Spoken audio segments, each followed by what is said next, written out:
neměla jak. No nevím já. Peťo, prosím tě. Tak jeď.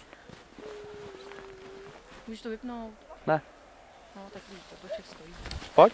A já tě natočím, pak se podíváš, jo, jak jsi jela. Jo, já ti to pak pustím. Tak honem. A pomalinku tatínek tě přitáhne. Obouma ručičkama se chytí. Nevím já. Obouma se chytí. Nevím. No, ruce natáhni, nesmíš je mít také pokrčený. No nevím já. Peťo, ona dělá tady to, proč ji taháš, když se drží blbě? Leonko, drž nohy u sebe, jako si jela dole. Pojď, já ti budu. Neboj se, pojď, hele, já ti můžeš, hele. Když měla svázaný nohy, tak jezdila v pohodě. Ona neudrží to, Leonko, neplač. No neudržíte nohy u sebe, to je jasný. Neplač, nemáš proč plakat, jo? Já ti budu držet nohy, neboj se, já tě Teta to naučila držím. i Elí.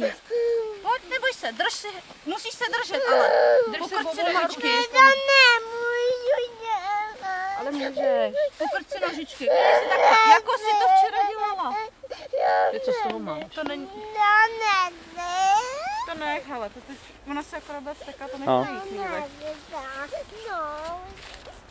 No. Tak si chvíli párkrát cít na blbech a pak budete chvíli zase na lyže, jo?